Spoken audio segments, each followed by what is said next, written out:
is part of this great mother on the land. But the thing is, if you were to build all this up with units and houses and no green and no backyards and front yards, then you directly impact the lives and the livelihood of the natural world, be they domestic, farm or native or wild species. It doesn't matter. You impact them all. And if you impact the actual natural world in such ways, it's an act of terrorism against the natural world, really. So, you know, as most know, I'm vegan, but at the same time, I'd be first to defend the rights of a farmer who's not vegan, who does whatever they do, to be able to do whatever they do, because even if they may be taking lives, etc., in some capacity they are still serving the greater good of the natural world. They are still connected to it. It's something that a lot of vegans don't understand. No, I don't want to see any animals slaughtered in front of me, and I like humane as possibly can be done, but at the same time, the average farmer knows the value of time. You know, it's a daily commitment. Hello, Freya, my beautiful ginger girl. She kind of blends in with the hay and the straw. Catherine, look at you, fancy pants. Oh, where's Suna? Suna! Suna! Catherine! Where's the Suna? Here's Tiggy. Oh, Suna's over there. Me and my blindness. So, you know, I was watching this morning a little bit before. Shot my camera before and around, you know, doing my daily routine with the birds here. You want to come out now, Catherine? Do you want me to fish it out? Yeah? Yeah? And there's protests going on in the Melbourne CBD with the fire services and farming, because basically what the government is now enacting here in Victoria, Australia, is land tax, and it's affecting small businesses across the board, including those who own properties and rent them out. And we have a major housing shortage here in Australia. In Victoria, Australia alone, I think it's something like there's only 42,000 houses available in the year for rent. However, this year they're also bringing in another 400,000 immigrants. And at the moment we're at less than 1% availability of rental to the market. Can you see where that's going? Numbers do not add up. And yeah, it's a mess. So they're going after the land because it's one of those, I think it's one of those very last vanguards, one of those very last pillars where people or the population or society on the whole can actually be connected to what it is to be human, to have a full acknowledgement of the value of time and still be human, not a robot, and not be a meat suit that's serving a oligarchical governmental power, I guess. So when you see what's going on with the protests down here, it's not so much about the money grab, because it is that. I mean, how do you get money from where it doesn't exist? Yeah, because then what happens is then the government starts claiming the land. The government's going to be the biggest landowner and landlord in the country. That's what they want. And meanwhile, they're not suffering at all. Those in the office, they have zero to worry about. It's everyone else. So very communistic. it's unfortunate that they don't actually teach the patterns, the cyclic patterns, how it keeps happening in history, the effects of communism on the actual people. And they always use the young and the useful idiots. They make sure they don't understand, don't know, and they brainwash them every time. It's as old as the hills. And they're no longer teaching the actual falls of communism. They don't even teach what actually happened in Mao's China, Russia, what happened to Russia. And you know, even in some of the South American countries, what happened. I mean, one of the guys I knew growing up, he was from Santiago, Chile, and his uncle was a student that was protesting, and he was just snatched in the morning one night, early morning one night. Knock on the door, grabbed him. The family never saw him again. They have no idea what happened to him. And there was this regime where they literally just snapped and took away and removed the problem of the students uprising against the communist regime. That's the irony of a lot of these young'uns. It's hard to not call them idiots because they're acting like idiots. They have no idea. They need to listen to their elders more. Elders that aren't screwed in the head, that is. You're being used. You're being used to assure the takedown of anyone that owns property or anything, because once you've done your job, you will then get a bullet at the back of the head, or you will be removed. They're just using you. That's the sadness of all this. It truly is.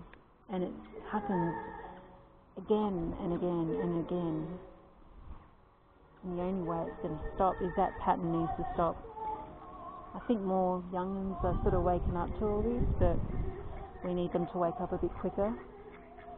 And we need the bridge of all the generations to sort of come together at that meeting place and realise what's going on and actually form a barrier between the people and the government that no longer serves the nation for the interests of the nation, or nation's interest, because it's in effect treason, isn't it? If you're in a position of government and you no longer serve the nation and look after the nation's best interest, which is the people, then you are in acts of treason and you should be removed and penalised accordingly. But that's not going to happen if, you know, we still have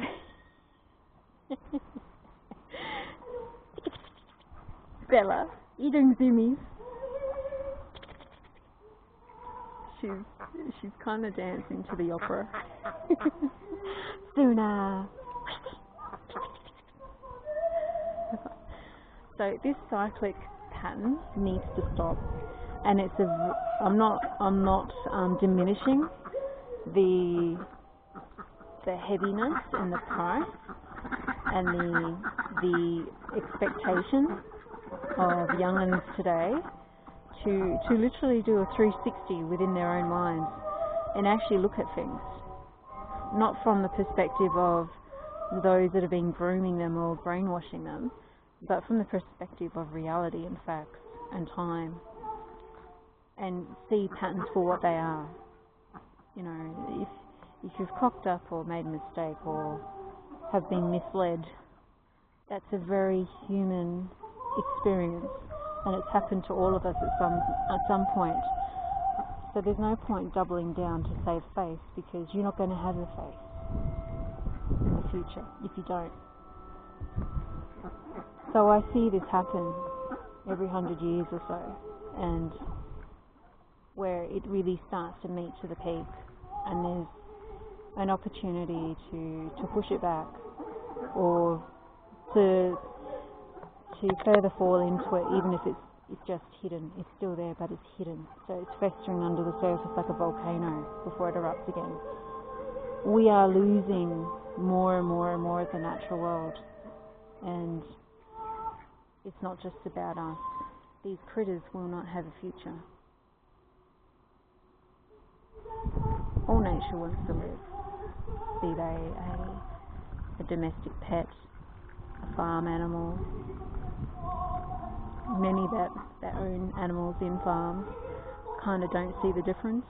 There's a big misconception that you've got farmers out there who don't actually have a bond, a love for the animals they have. A lot of them do. Or, you know, whether it's a native or a wild animal, you know, there is no future for them. It's not just about you. It's not just about us humans, the human animal. It's also about them. That is the sickening part about it all. It's wrapped up in all this fake green moves. There's nothing green about them whatsoever. I mean, they can't even state what a man or woman is. Like, I mean, that's nature. You know, it's very factual what a man and woman is in nature. There's no buts about it when it comes to the human species, the Homo sapiens species. But they're convoluting that. So if you're young'un and you've been taken for a ride and you've been drinking the Kool-Aid and you're listening to this, it's never too late to start acknowledging or start backing up those who are being afflicted by what they're pushing at the moment, especially in regional areas like here in Victoria, regional Victoria. Because it's not just about you, it's not just about me, it's not just about humans, it's also about these guys. You know. There's an act in California at the moment where they're forcing people to cull roosters. It's insane. And what's happening is, because people aren't allowed to have roosters, I've forgotten what the act is, the number of the act, but basically people are now dumping roosters in parks because they're not allowed to have them. And, you know, there's good people out there who's grabbing them and trying to rehome them. I mean, I used to have a rooster, I loved him, the Priestess Merlin, and he's like a puppy dog. If people if the council was pushing those measures on people that were owning dogs, there would be an absolute uproar. But any other animals, like, you know, it doesn't matter.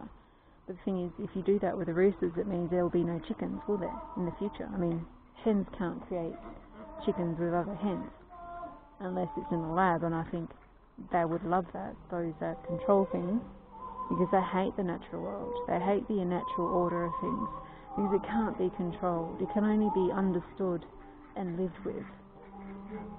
But it can't be manipulated or controlled. It will do what it does.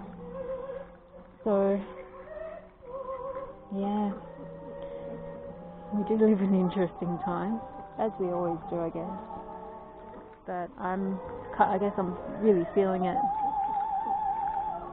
at the moment, because I know the next location I move to it's going to be really affected by this now land tax that they're implementing.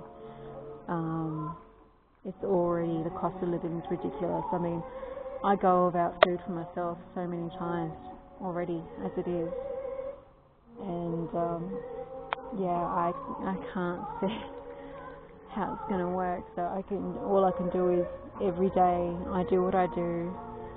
I, you know, keep on my studies, keep on my work, keep on looking after these little treasures.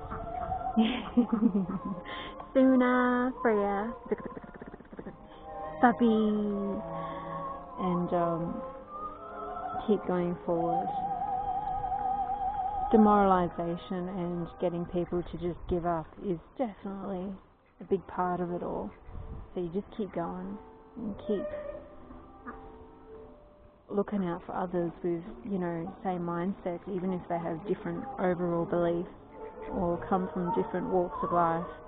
I think one of the most unifying aspects that we can utilize is our recognition of the natural world and the value of time, the reality of time, the facts, and the need to preserve that, unify with that, and allow space for people to have different beliefs in other areas. But anyway, that's it from me. I wasn't going to go there this morning, but it's been heavy on me. And I'm always somewhere deep in my mind, I'm always worried, where do we live next? Where do we move to next? Could I even afford it? I'm literally paying 70% of what I get in rent at the moment. I couldn't afford to pay more than 70% of what I get in rent. But that's where we're heading. So, Piggy Winkle, baby. Anyway, blessed be Mary Part, food for thought, bit of a diary in there. And, yeah, link up with others wherever you can. Keep pressing on every day. And seek avenues to connect to the natural world and the reality of time wherever and whenever you can. People who have any access to critters like this, like people like myself, network with them. Spend time with the animals on land. Get involved. Let that rub off in you a little bit. It's not that hard because it's the way we're meant to live as a human being. It's how we're meant to live, not separate to the natural world. We're meant to be part of it on every day, in every level, in every day. Hello, my baby boys. We're going walkies today. Yeah. Let's stop recording, get some work done, clean out one of the runs, and then get this group into their then take the boys, the brothers for a walk, pick up more gum, go to the shop, get more noodles, and then it's like late afternoon, by then dinner time, and there'll be time to get all these guys ready for bed, clean out here, bring them inside in the house to sleep for the night. Puppy! So lovey, that's my life. Ziggy! You're such a goodie.